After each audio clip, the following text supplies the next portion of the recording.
Daily guidance, January 5, 2006 para sa Leo. This card showing may mga missed opportunities at disconnections.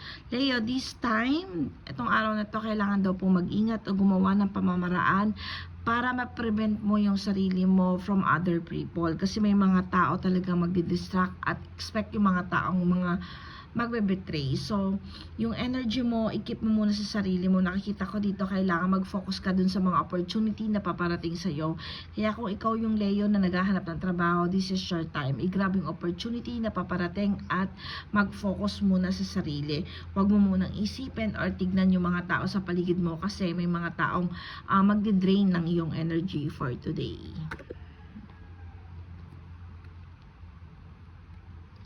Punta tayo kay Scorpio.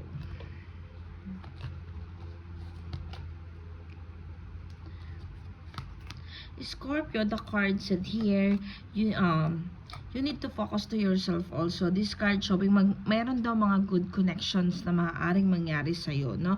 Kaya lang, kailangan iwas-iwas tayo sa masyadong mapagbigay. Kasi nakikita ko dito, may mga wrong decision, maaaring may mga taong humingi ng tulong sa'yo. But then, this card showing na magiging ungrateful sila. Like, parang hindi nila makikita yung value or yung halaga ng mga pagtulong mo sa araw na ito. Then, nakikita ko dito sa cards, may mga blessing na paparating.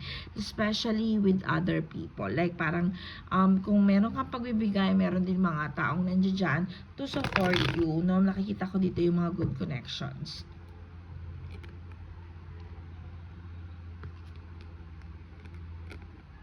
Para naman kay Libra. Libra, the card said here,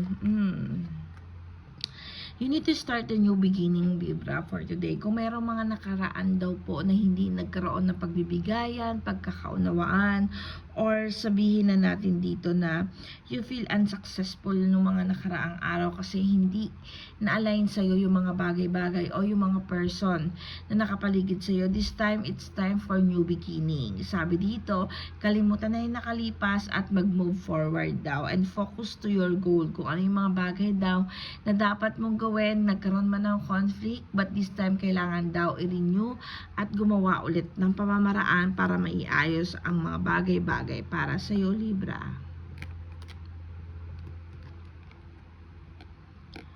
Punta tayo kay Taurus.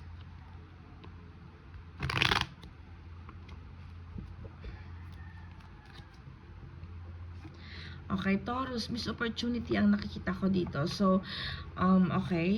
Yung cards kasi nakikita ko dito yung determinasyon mo. Pero, nakikita ko, you need to check kung ano yung mga dumarating sa'yo. Like, parang, ngayon kasi nakikita ko dito, you feel broken, you feel something na may pain kasi nakikita ko dito may mga tao na hindi na-align sa'yo, may mga procedure na ginawa mo or may mga bagay na susukuan ka na naging mahalaga sa'yo. Pero sabi dito sa cards, wag daw ito maging dahilan kung bakit na nagne-negative ka. Like, sabihin na natin, oo, may mga kailangan ka bitawan, may mga kailangan ka. Pero kung nakikita ko dito, kung hindi talaga naka-align sa'yo itong moment na to, itong sitwasyon o itong person na to, this is also gain. No? Dahil maia-align mo yung sarili mo dun sa mga bagay na meant for you. No, sabi dito sa cards, you need to focus din. Nakikita ko dito sa cards na may panghihinayang man or may mga disconnection, but you need to start again. This time, kailangan daw gumawa ng pamamaraan at i-focus yung sarili. No? I-focus mo yung sarili mo sa yung goal. Punta tayo kay Aries.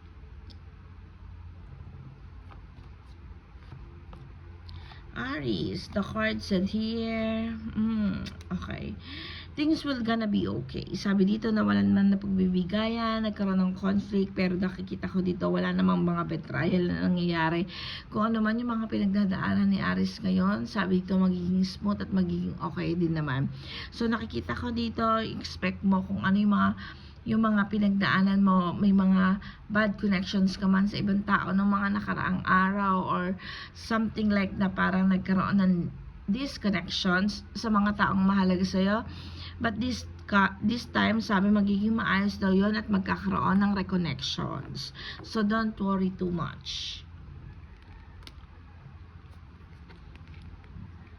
Punta tayo kay Cancer. Cancer, sabi dito sa cards, may mga bagay ka daw pong ipinaglalaban, but you need to make sure na hindi ka mamibigo. Kasi nakikita ko dito, nawawalan ka ng alignment, nagkakaroon ng conflict, kasi may mga bagay daw po na inuuna ka na hindi naman daw kapaki-pakinabang. So Cancer, this card showing kasi na you need to focus to your goal, or kailangan daw isang tabi muna natin yung mga kasiyahan na hindi naman nakakatulong sa atin or nakaka-grow. Sabi dito sa cards, i-pursue mo lang yung mga bagay na i-pursue mo daw yung mga bagay na dapat mong ginagawa, kasi nakikita ko dito na magbubunga naman daw ng maganda yung mga sacrifices mo o kung ano man yung effort na gagawin mo towards to your goal. Nakikita ko dito na magbubunga yun ng maganda.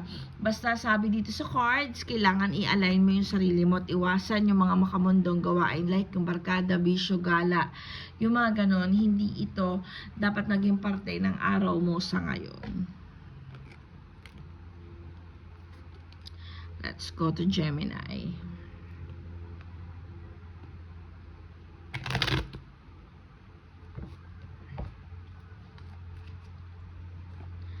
Gemini, sabi dito may mga maling gawa daw or kulang sa pagkilos at paggalaw. Sabi dito sa cards, may mga blessing daw na papasok o papadating sa'yo. Gemini, you need to do some actions lang. Kailangan lang isakatuparan mo yung mga bagay na gusto mong gawin. Kailangan lang, hindi lang ikaw ay nagpaplano lang. Kailangan you need to do some actions.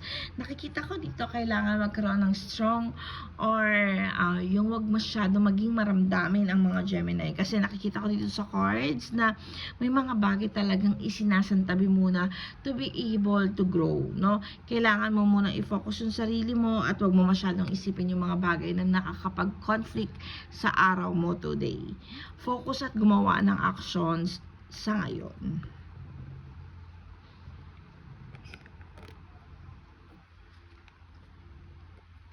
Let's go to Aquarius.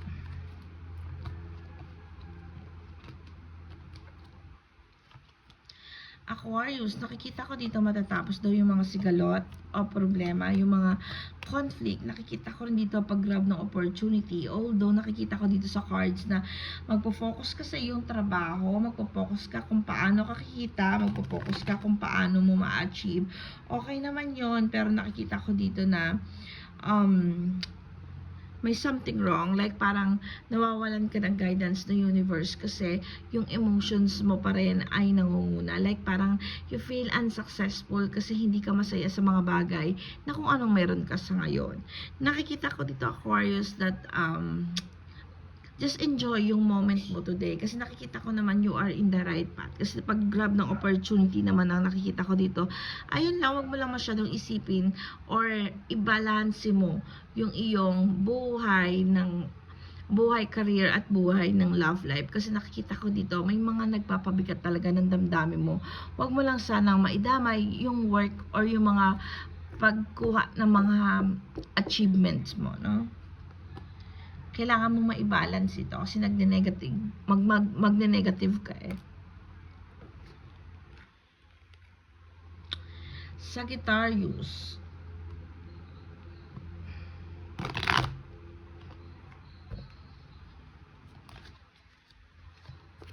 Sagittarius, miss opportunity ang nakikita ko dito sa cards. Okay. Anyway, sabi dito sa cards na if you feel parang nakikita ko dito, you feel struggling right now, kung may emotions ka man na nararamdaman ngayon, kung meron man negative towards to other people, like parang nagkaroon kayo ng problema ng partner mo, Sagittarius, or meron talaga nakakapag-downgrade ng iyong emotions ngayon. Kung meron mang person yan dyan, sabi dito, isang tabi mo muna ito. Nakikita ko dito sa cards na nawawalan ka ng pagbabalanse, pati career mo or pati trabaho mo nadadamay dun sa mga disconnections mo, no? Nakikita ko dito, you need to be professional para sa araw na ito. kailangan wag maapektuhan yung mga bagay na ginagawa mo from your work or dun sa iyong finances. Nakikita ko dito may mga blessing na paparating, but then nakikita ko rin dito yung mga paglabas ng pera. So, be careful lang din po kung saan mo ilalagay ang iyong resources o yung iyong salapi sa araw na ito.